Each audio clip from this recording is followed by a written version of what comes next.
যে উম্মতে মুহাম্মাদিও একদিন বানু ইসরাইলের মতো হয়ে যাবে।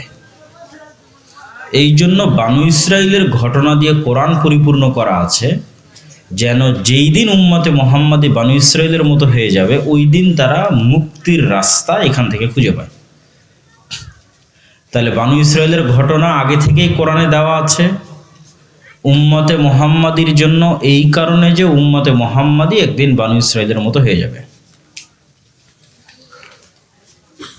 আর উম্মতে মুহাম্মাদি বানু ইসরাইলের মতো হবে, এটা রাসূল সাল্লাল্লাহু আলাইহি ওয়াসাল্লাম হাদিসে ভবিষ্যৎবাণী করে গেছে যে বানু ইসরাইলরা যদি ৭০ দলে বিভক্ত হয় তো আমার উম্মত ৭১ দলে বিভক্ত হবে, একটা বেশি থাকবে। তাহলে বানু ইসরাইলরা প্রত্যেক যেই যেই ফিতনায় পা দিয়েছে, যেই যেই বিপদের মুখোমুখি হয়েছে, তার প্রায় কাছাকাছি সমপরিমাণ ফিতনা এবং বিপদ উম্মতে মুহাম্মাদি ফেস করবে। তো সেই বিপদের একটা বিপদ আমরা এখন ফেস করতেছি, সেটা হচ্ছে গোলামি।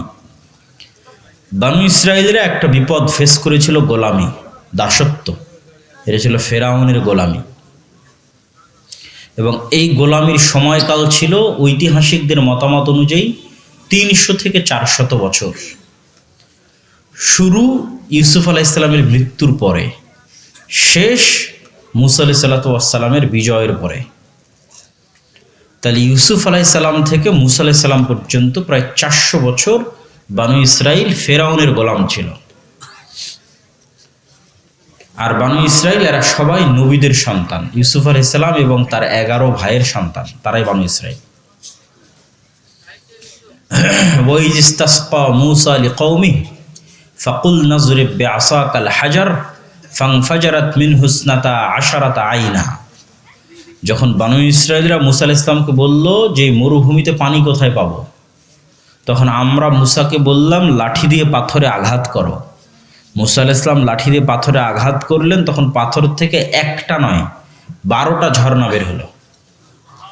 ১২টা কেন? ইউসুফ আলাইহিস সালামের ১২ ভাই।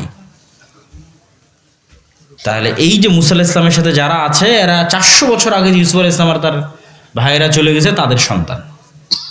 এক এক ছেলে থেকে একরকম কয়েক হাজার মানুষ হয়ে গেছে। এক ইউসুফ আলাইহিস সালামেরই বংশ দেখা যাচ্ছে কয়েক হাজার, তার ভাইয়ের কয়েক হাজার, এভাবে ১২ জনের অন্তত ২-৩ হাজার করে ধরলে ২৪,০০০, ৩০,০০০।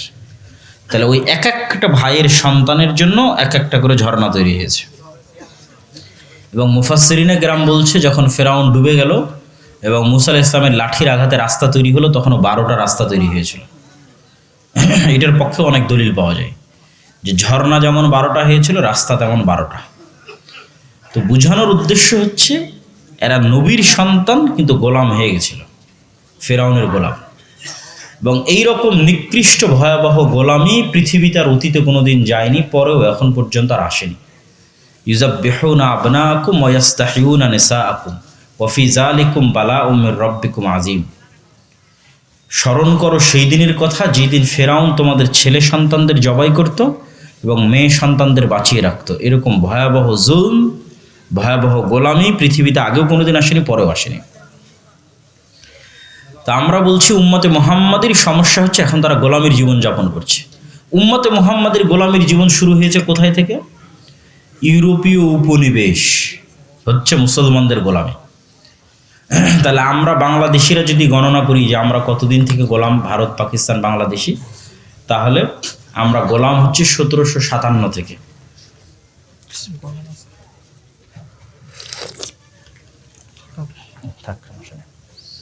১৭৫৭ থেকে ২০২৫,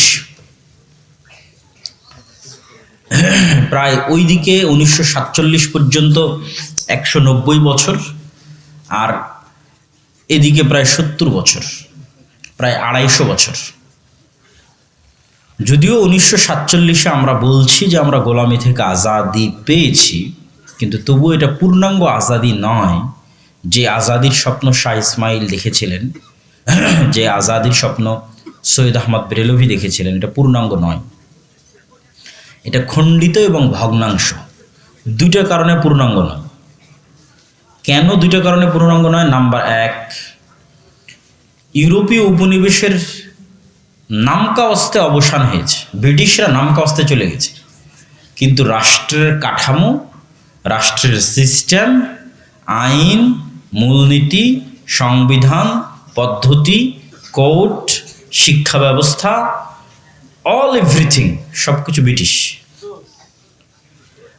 তথা Bangladesh army is a legacy of British army. Pakistan army legacy of British army.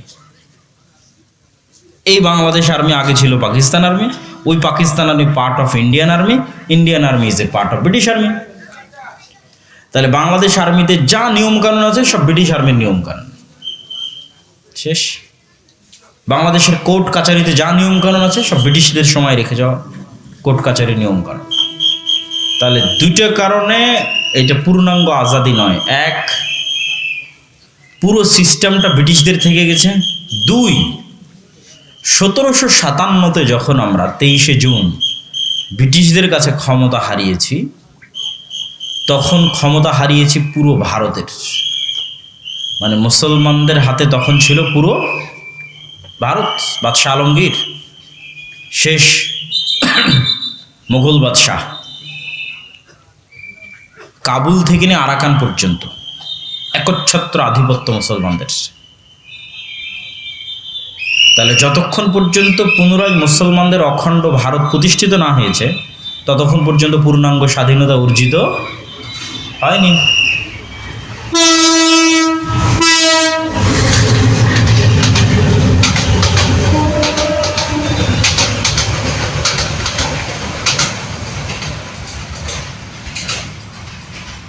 দুইটা কারণে আমাদের স্বাধীনতা পূর্ণাঙ্গ নয়। এক, সিস্টেম ব্রিটিশদের। দুই, আমাদের কন্ট্রোলে ছিল কাবুল থেকে আরাকান, আর পেয়েছি কতটুকু? এই বঙ্গোপসাগরের কোনায় এতটুকু, আর ওই আফগানিস্তানের পাহাড়ের কোনায় এতটুকু। তাহলে তো এটা হলো না। যতক্ষণ পর্যন্ত অখণ্ড মুসলমানদের ভারত প্রতিষ্ঠিত না হয়েছে, মুসলমানদের অখণ্ড ভারত, এবং যতক্ষণ পর্যন্ত পূর্ণাঙ্গ ইসলামী সিস্টেম ব্রিটিশদের রেখে যাওয়া যে সিস্টেম ওটা ভেঙে না পড়েছে, ততক্ষণ পর্যন্ত পূর্ণাঙ্গ গোলামি থেকে মুক্তি হবে না। এই গোলামির অসংখ্য আলামত এবং চিহ্ন আমাদের শরীরের মধ্যে আছে। ঠিক যেমন ফেরাউনের গোলামির চিহ্ন এবং আলামত বানু ইসরাইল বহন করত। ফেরাউনকে ডুবতে দেখার পরও বানু ইসরাইল বলছে লান নুমিনা লাকা হাত্তা নারাল্লাহ জাহরাতান, মুসা তোমার তাওরাতের উপর ঈমান আনবো না যতক্ষণ না তোমার আল্লাহকে এই চোখে না দেখছে।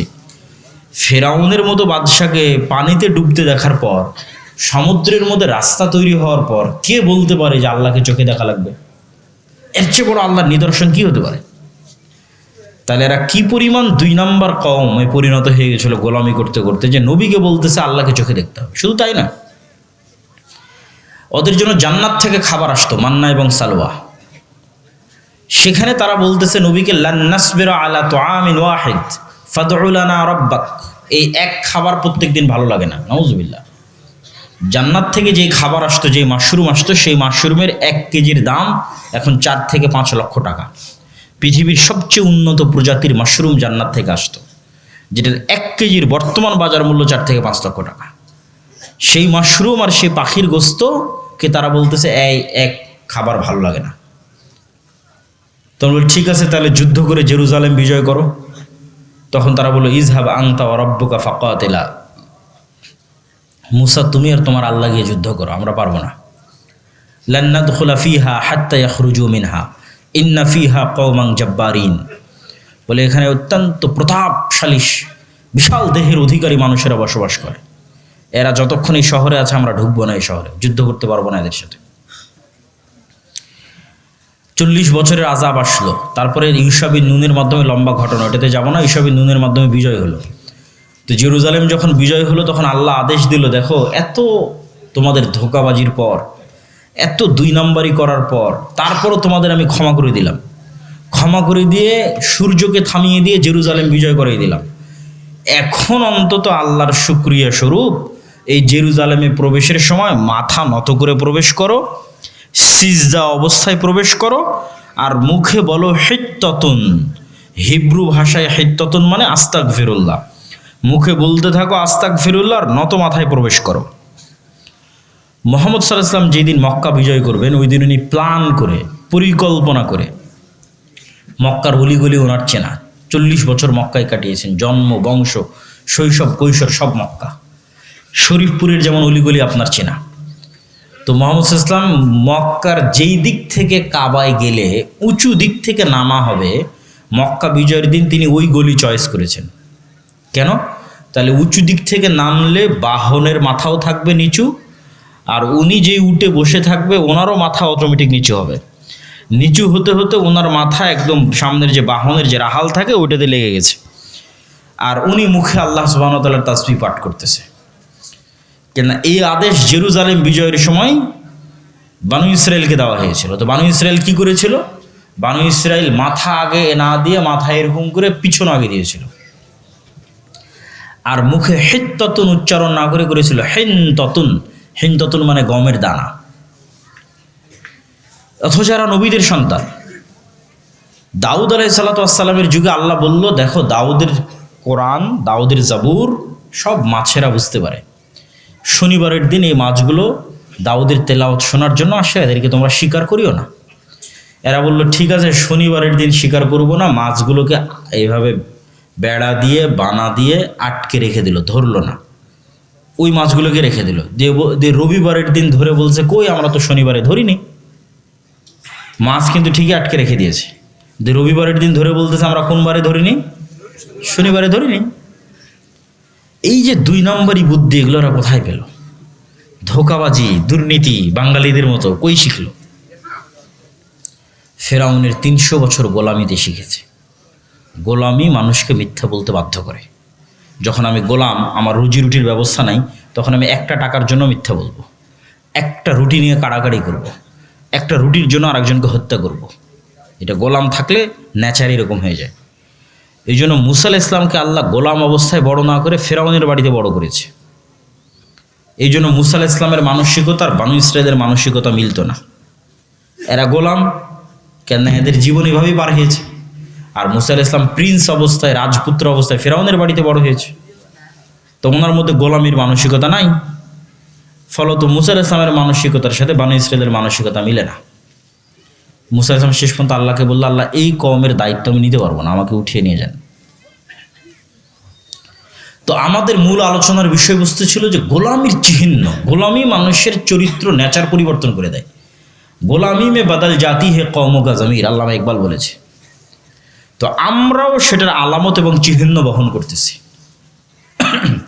এবং ব্রিটিশরা বা পাশ্চাত্য সাম্রাজ্যবাদীরা 2টা জিনিস মুসলমানদের রন্ধ্রে রন্ধ্রে, রগে রগে, বাড়িতে বাড়িতে, ঘরে ঘরে প্রবেশ করিয়েছে, যেন মুসলমানদের মধ্যে গোলামির কালচার কন্টিনিউ করে।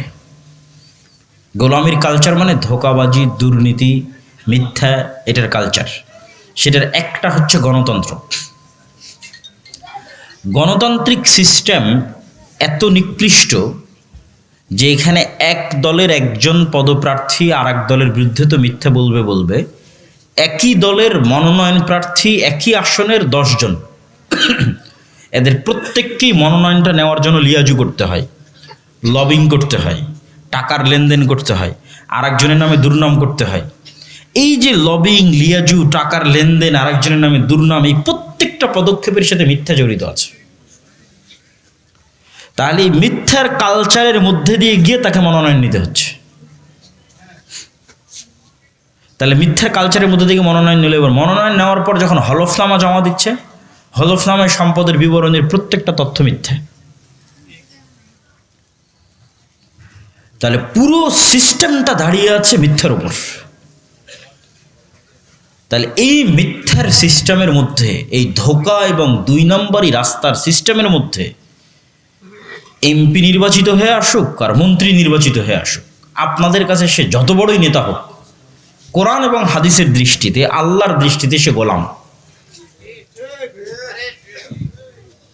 এই যে আমাদের গোলামির যে জিঞ্জির, এটা যদি আমরা ভাঙতে চাই, আমাদের যে গোলামির চলমান যে লিগাসি আমরা বহন করছি, কয়েকটা কাজ আমাদের করতে হবে। 1 নাম্বার হচ্ছে পূর্ণাঙ্গ তাওহীদে বিশ্বাসী, ঈমান বিল গায়বে ইয়াকিন আছে, এইরকম মুমিন লাগবে। আহলে হাদিসরা, সালাফিরা অনেক সময় মনে করতে পারে যে আমরা তো তাওহীদে বিশ্বাসী। আলহামদুলিল্লাহ, আহলে হাদিসরা অনেক দিক থেকেই বড় শিরক থেকে বেঁচে থাকে, কিন্তু তারপরও তাওহীদের অর্থ সকলের কাছে স্পষ্ট নয়। আল্লামা ইকবাল লিখেছেন, এ দৌর আপনি ইব্রাহিম কি তালাশ মে হ্যাঁ। আজকের যুগে মুসলমানদের মুক্তির একটাই রাস্তা, মুসলমানদের মধ্যে একজন ইব্রাহিম লাগবে, ইব্রাহিম আলাইহিস সালাম। আজকের মুসলমানদের বাঁচার একটাই রাস্তা, আজকের যুগের মুসলমানদের মধ্যে একজন ইব্রাহিম তৈরি হতে হবে, শতভাগ তাওহীদপন্থী মুমিন লাগবে। তো ইব্রাহিমের কি এমন ছিল যা আজকের মুসলমানদের নাই, অথবা আজকের আহলে হাদিসদেরও নাই? কি ছিল ইব্রাহিমের? ইব্রাহিম এবং ইসমাইল আলাইহিসসালাম যখন পরস্পরের কুরবানির জন্য প্রস্তুতি নিলেন, তখন কোরআনের ওই জায়গায় আয়াত আছে, আসলামা ওয়াতাল্লাহু লিল জাবিন, তারা দুইজন ইসলাম গ্রহণ করেছে। শাব্দিক অনুবাদ করলাম, তো ইব্রাহিম আর ইসমাইল তো আগে থেকে ইসলাম গ্রহণ করেছে। তো আজকে যখন মাথা ছুরির নিচে, পিতা ছুরি ধরে আছে আর সন্তান ছুরির নিচে, তখন কিসের ইসলাম গ্রহণ হলো? ইসলাম মানে আল্লাহর সিদ্ধান্তের সামনে পরিপূর্ণ আত্মসমর্পণ। তো আজকে পিতা নিহত হওয়ার জন্য প্রস্তুত, কেননা সিদ্ধান্ত আল্লাহর। আজকে পিতা সন্তানকে জবাই করার জন্য প্রস্তুত, কেননা সিদ্ধান্ত আল্লাহর। এই জন্য এখানে বলা হয়েছে আসলামা, আল্লাহর সিদ্ধান্তের সামনে দুইজন যেভাবে আত্মসমর্পণ করলো, এটাই ইসলাম। তো আমরা শতভাগ তাওহীদপন্থী নই। ধরেন আমরা আহলে হাদিসরা হয়তো শিরক থেকে বেঁচে থাকলাম, তাবিজ কবজ থেকে বেঁচে থাকলাম, কিন্তু আমি টাকার সামনে সব কিছু বিক্রি করে দিতে রাজি আছি, ক্ষমতার জন্য সব কিছু বিসর্জন দিতে রাজি আছি, নিজের নফসের শাহওয়াতকে পূরণ করার জন্য সব কিছু বিসর্জন দিতে রাজি আছি। সেটা নারী হোক, মদ হোক, জুয়া হোক, বিড়ি হোক, সিগারেট হোক। তখন নফসের শাহওয়াতকে কোরআনে বলা হয়েছে ইলাহ, ইলাহাহু হাওয়া। তাহলে শুধু কবরে সিজদা দিলে মানুষ মুশরিক হয়ে গেল, আর আমি কবরে সিজদা দিই না তাই বড় তাওহীদপন্থী? জি না, আমার ইলাহ তো বিড়ি, আমার ইলাহ সিগারেট, আমার ইলাহ মদ, আমার ইলাহ জুয়া, আমার ইলাহ ক্ষমতা, আমার ইলাহ ওই নারী, আমার ইলাহ ওই টাকা। তাহলে শতভাগ তাওহীদপন্থী মানে সব দিক থেকে মুক্ত। এ দৌর আপনি ইব্রাহিম কি তালাশ মে হ্যাঁ, মানে ইব্রাহিমের কলব সকল কিছু থেকে মুক্ত। ইব্রাহিম ছিল পূর্ণ মুসলিম, মানে আল্লাহর সিদ্ধান্তের সামনে নিজের না নাফসের সিদ্ধান্ত, আল্লাহর সিদ্ধান্তের সামনে না টাকার মূল্য, আল্লাহর সিদ্ধান্তের সামনে না বিড়ি সিগারেটের মূল্য, আল্লাহর সিদ্ধান্তের সামনে না জুয়ার মূল্য, না নারীর মূল্য, আর না আল্লাহর সিদ্ধান্তের সামনে কবর তাবিজ কবজের মূল্য। আল্লাহর সিদ্ধান্ত যা, তার সামনে আমি মাথা নত করলাম। এরকম পূর্ণাঙ্গ তাওহীদপন্থী মানুষ খুঁজে পাওয়া খুব দুষ্কর, খুবই দুষ্কর। এই জন্য আল্লামা ইকবাল আরও একটা কবিতায় বলেছেন, নয়ে জামানে কে আজর নে তারা শোয়ে হ্যাঁ সনা মাওর, যে আজকের মুসলমানদের প্রত্যেকটা বাড়িতে মূর্তি আছে, কিন্তু এই মূর্তি ওই ইব্রাহিম আলাইহিস সালামের পিতা আজরের তৈরি করা মূর্তি নয়, হিন্দুদের মা কালী দেবী দুর্গার মূর্তি নয়। এই মূর্তি নতুন যুগের আজরেরা তৈরি করেছে। ইনসারে খুদাও মে বড়া সবসে ওয়াতন হ্যাঁ, ইসকা জো পেরাহান হ্যাঁ ও মজহব কা কাফন হ্যাঁ। আজকের আধুনিক যুগের আজরেরা যত মূর্তি তৈরি করেছে, যেমন গণতন্ত্র একটা মূর্তি, ন্যাশনালিজম জাতীয়তাবাদ একটা মূর্তি, সেকুলারিজম ধর্মনিরপেক্ষ মতবাদ একটা মূর্তি, সমাজতন্ত্র সোশ্যালিজম একটা মূর্তি। তাহলে আজকের মুসলমানেরা মূর্তির পূজা করে, তো সেই মূর্তি তুমি হিন্দুদের মূর্তি খুঁজতে গেলে হবে না। আজকের মুসলমানেরা যে মূর্তির পূজা করে সেই মূর্তি হচ্ছে এগুলো। তাহলে এই বিমূর্ত মূর্তির পূজা করে আমরা কিন্তু ইব্রাহিম হতে পারবো না। তাহলে এক নাম্বার যে বিজয়ের শর্ত হচ্ছে পূর্ণাঙ্গ তাওহীদপন্থী মুমিন লাগবে, ইব্রাহিমের মতো মানদণ্ড, ইব্রাহিম আলাইহিস সালাতু ওয়াস সালামের মতো শতভাগ তাওহীদপন্থী, ঈমান বিল গায়বে শতভাগ ইয়াকিন। 2 নাম্বার, নিশ্চিতভাবে বিশ্বাস করতে হবে আল্লাহর সাহায্য ছাড়া, গায়েবী মদদ ছাড়া ইসলাম এবং মুসলমানদের বিজয় হয় না। আর আল্লাহর সাহায্য এবং গায়েবী মদদ নিশ্চিত করতে হবে আমি কেমনে পাবো? দুনিয়ার শক্তিতে আমি যদি পারমাণবিক বমেরও মালিক হয়ে যাই, আর যদি আল্লাহর গায়েবী মদদ না থাকে, ইসলাম আর মুসলমানদের বিজয় হবে না, ব্যক্তিগত বিজয় হতে পারে, কোনো দলের বিজয় হতে পারে, দুনিয়াবি কোনো স্বার্থ হাসিল হতে পারে, কিন্তু পূর্ণাঙ্গ যে ইসলাম এবং মুসলমানদের বিজয়ের কথা বলছি, ওটার জন্য আল্লাহর সাহায্য লাগবে। আল্লাহর সাহায্য কিভাবে আসবে? অনেকগুলো বিষয়ের মাধ্যমে আল্লাহর সাহায্য আসে, তার মধ্যে দুটো বিষয় আজকের আলোচনায় উল্লেখ করব। একটা হচ্ছে সালাত আর একটা হচ্ছে জিকির। এই দুইটা পয়েন্টের আলোচনা খুব মনোযোগ দিয়ে শুনতে হবে, সালাত এবং জিকির। সালাত হচ্ছে পৃথিবীতে থাকা এমন এক উন্নত প্রযুক্তি বা টেকনোলজি বা মাধ্যম বা উপায়, যা দিয়ে দুনিয়াতে বসে থেকে সরাসরি সাত আসমানের সাথে যোগাযোগ তৈরি করা যায়, সম্পর্ক তৈরি করা যায়, কানেকশন তৈরি করা যায়। আমরা যেমন করোনার পরে অনেকেই লাইভ ক্লাস করি, জুম অ্যাপের মধ্যে লগ ইন দিয়ে পাসওয়ার্ড দিয়ে প্রবেশ করে লাইভে ক্লাস করি, অথবা লাইভে আমরা টক শো করি, যেখানে একজন আরেকজনের মুখোমুখি হয় 1000 কিলোমিটার দূরে থাকার পরেও। ওয়াশিংটন থেকে একজন মুখোমুখি হয়েছে, একজন ঢাকা থেকে, একজন জাপান থেকে মুখোমুখি হচ্ছে। তো এই যে আমরা পরস্পর লাইভ ক্লাসে মুখোমুখি হচ্ছি, এই ইন্টারনেট, এই মোবাইলের চাইতেও লক্ষ কোটি গুণ, হাজারো গুণ উন্নত প্রযুক্তি হচ্ছে সালাত, যেখানে রব্বুল আলামিনের সাথে বান্দা লাইভ কানেক্টেড হয়, মুখোমুখি হয়। রাসূল সাল্লাল্লাহু আলাইহি ওয়াসাল্লামের হাদিস তোমাদের পরিভাষায় আমি অনুবাদ করলাম। রাসূল সাল্লাল্লাহু আলাইহি ওয়াসাল্লাম বলছেন, বান্দা যখন সিজদার দিকে তাকায় এবং তার কালব দুনিয়ার সকল চিন্তা থেকে মুক্ত থাকে, তখন আল্লাহ ও বান্দার মুখোমুখি হন। আর মানুষের কালব যখন আল্লাহর সাথে কানেক্টেড না থেকে দুনিয়ার কোনো চিন্তায় মগ্ন হয়, তখন আল্লাহ বিচ্ছিন্ন হয়ে যান। এটা আমি তোমাদের ভাষায় অনুবাদ করলাম যে লাইভ, আল্লাহ সুবহানাহু ওয়া তাআলা লাইভ বান্দার মুখোমুখি হয়। কেন মানুষের হৃদয়ের বুকের মধ্যে যে কালব আছে, এই কালব পৃথিবীর সবচেয়ে উন্নত প্রযুক্তির মেশিন। এই কালব দিয়ে ভিন্ন জগতের সাথে যোগাযোগ হয়, শয়তানের সাথে, ফেরেশতার সাথে, আল্লাহ সুবহানাহু ওয়া তাআলার সাথে। তো এই জন্য বলা হয়েছে যে কালব যতক্ষণ আল্লাহর সাথে কানেক্টেড, ততক্ষণ আল্লাহ বান্দার মুখোমুখি।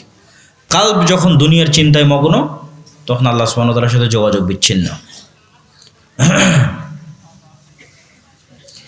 সালাতের বিষয়টা আরও বুঝিয়ে বলার জন্য, যেমন আমরা মোবাইল যখন অন করি, তখন মোবাইলে কিন্তু পাসওয়ার্ড দেওয়া থাকে। এই যে ফিঙ্গারপ্রিন্ট নিল, নিয়ে ফোনটা ওপেন হলো, অথবা ফেস ভেরিফিকেশন নিবে, নিয়ে ফোনটা ওপেন হবে। কেন এই ফোনে আগেই একটা ফেস দেওয়া আছে, যখন ফোন নেওয়া হয়েছে তখন সে আমার ফেস ডিটেক্ট করেছে, ডানে বামে উপরে নিচে কয়েকবার করে ফেস ডিটেক্ট করেছে। ভাইয়েরা যারা উঁচু পর্যায়ে চাকরি করে, তাদের বিভিন্ন অফিসে গেলে দেখবা যে কার্ড দিয়ে দরজা ওপেন হচ্ছে, কার্ড পাঞ্চ করতেছে, দরজা ওপেন হয়ে যাচ্ছে, ফিঙ্গারপ্রিন্ট দিচ্ছে, দরজা ওপেন হয়ে যাচ্ছে। তো কল্পনা করো যে আমরা পৃথিবীর সবচেয়ে উন্নত প্রযুক্তির একটা দরজার সামনে দাঁড়িয়ে আছি, যে দরজার পাসওয়ার্ড এগুলোর চাইতেও হার্ড। শুধু fingerprint, face verification, password, card, এগুলোর চাইতেও টপ লেভেলের পাসওয়ার্ড ওই দরজার।